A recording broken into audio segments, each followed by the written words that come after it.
Sabay-sabay natin alamin ang mga kaganapan na nangyayari sa ating bansa.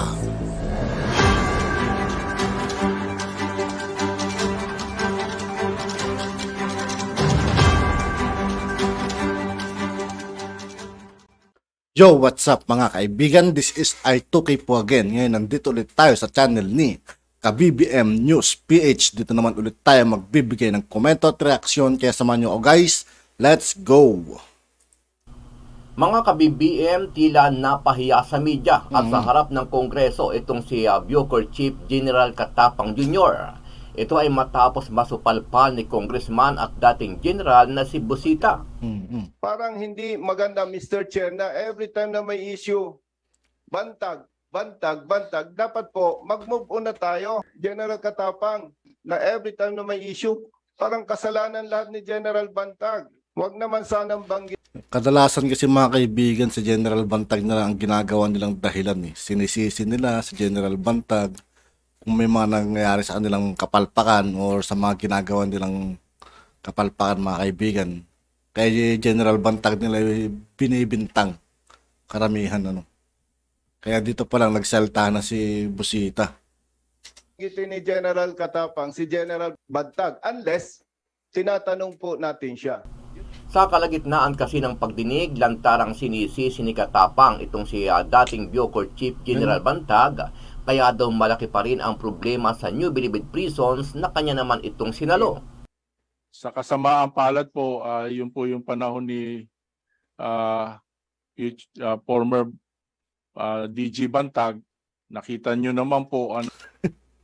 Minsan na alam magsalita. Mga kaibigan, minsan na alam magsalita si Katapang. Idadawit niya naman si General Bantag. Nangyari doon at pumutok po siya sa Persilapid case. Kaya nung pumasok po ako, sinalo ko po lahat yung problema. Yung pong nangyari, sila po nagpatakbo ng Bucor at nagkita nyo ng kung ano-ano pong nangyari dyan. May nagpapasok ng beer in can. So yun po ang sinalo ko na problema. Pero sa kabila ng mga pahayag ni Katapang at paninira kay General Bantag, taliwas ito sa nag-eksena kung saan ay nakatikim siya ng hindi magandang pananalita sa mga congressman dahil sa pagbibintang kay General Bantag. May mawawala, bukas makalawa, may mamatay, patuloy ang kalakaran, mga baril, may riot kasi congested. So wala po tayo, Mr. Chair, solusyon. For the meantime, you have to do something about it. Otherwise, Mr. Chair, mga inutil silang lahat doon. Di ho ba? Samantala, karamihan naman sa mga reaksyon ng ating mga kababayan, estilo lang ito ni Katapang para makakuha siya ng simpatiya sa taong bayan at sa mga kongresista dahil sa kanyang mga kapalpakan kasama na rin ang kanyang boss na si DOJ Secretary Jesus Crispin Boying Rimulya. Ano ang masasabi mo dito mga ka-BBM? Sama-sama nating panuorin ang buong video at pakicomment nyo po ang inyong mga reaksyon at sariling opinyon.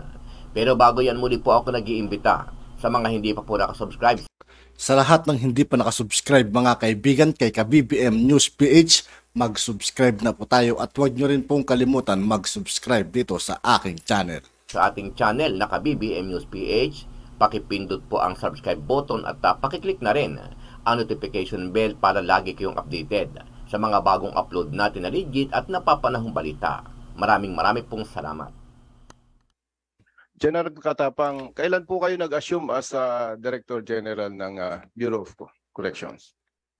Your Honor, Mr. Chair, October 24, 2022. So, Mr. Chair, pare-pareho tayong Sa madaling salita mga kaibigan, mag-iisang taon na si Katapang. Pilipino. Mukhang nahihinaan po tayo sa management ng NBP. Dahil kung ang pag-uusapan po ay security, protection, and dedication to service, dapat po sana, with all due respect, unang-unang naisip po ninyo ito. So, I think, Mr. Chair, kung hindi ito bibigyan ng priority attention, yung pong mga problema, issues and concerns involving personnel of NBP and our PDLs paulit-ulit po itong mangyayari. And maybe, sana mali ako, baka po ayaw nating i-priority ito dahil baka meron din naman tayong pinoproteksyonan na tayo ay may kinasasangkutan dito. Yun yung point dun eh. Malamang sa malamang siguro. Di ba mga kaibigan? May pinakaulo talaga or tinatakpan nila. So, ano rin po ba yung mga na-inherit nyo na mga problema nung pumasok po kayo sa Bucor? Hindi naman sa minamalit ko po yung ating kakayahan na na-inherit ko. Unang-una po talaga congested, pangalawa yung ating mga tao po hindi prepared to become uniform personnel kasi pinasa yung batas 2013, lumabas yung IRR ng 2019 sa kasamaang palad po yun po yung panahon ni former DG Bantag. Ito na mga kaibigan. Pinagbibintahan talaga eh. Kay General Bantag talaga binabato eh, no? Nakita nyo naman po ang nangyari doon at pumutok po siya sa Percy Lapid case. Kaya nung pumasok po ako, sinaluko po lahat yung problema at hinarap ko po lahat ng problema dyan sa Bucor. Unang-una, yung moral po ng mga tao kasi nung pumasok po si DG Bantag, tinanggal niya po lahat ng mga key position, lahat ng mga tiga Bucor na nag-occupy ng key position, nagdala po siya ng sarili niyang entourage.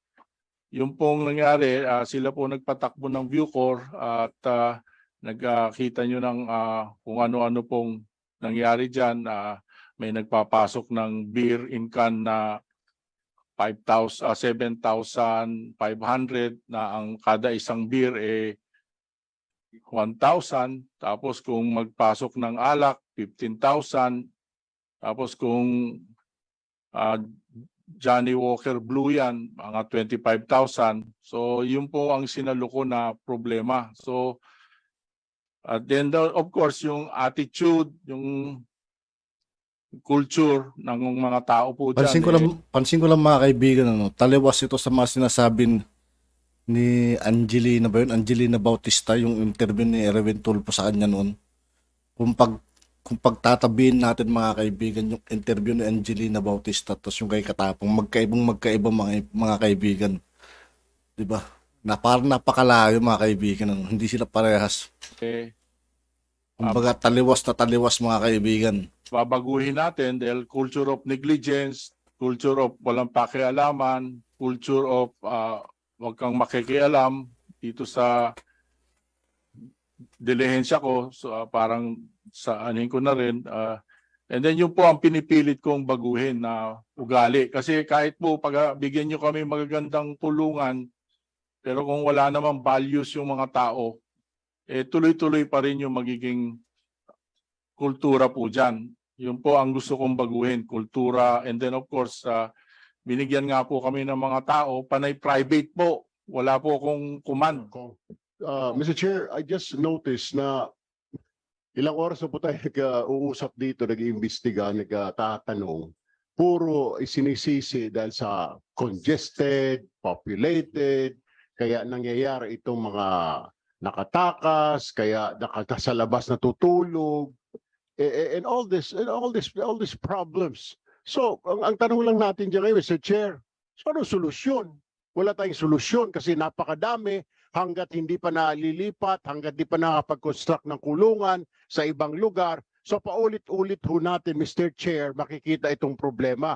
May mawawala, bukas makalawa, may mamatay, patuloy ang kalakaran, mga baril, may riot kasi congested. So wala po tayo, Mr. Chair, solusyon. So ituturo na naman ang gobyerno. Ituturo, mapapagalitan ng gobyerno kasi hindi nagbibigay ng budget. Alam naman natin na hindi naman ganun kayaman po ang gobyerno. So ano po solusyon dyan? Yun lang po sa akin, Mr. Chair, na we have to find a solution. That's not an excuse, Mr. Chair, dahil sobrang congested na. For the meantime, you have to do something about it. Otherwise, Mr. Chair, mga inutil silang lahat doon. Di ho ba? That's all, Mr. Chair.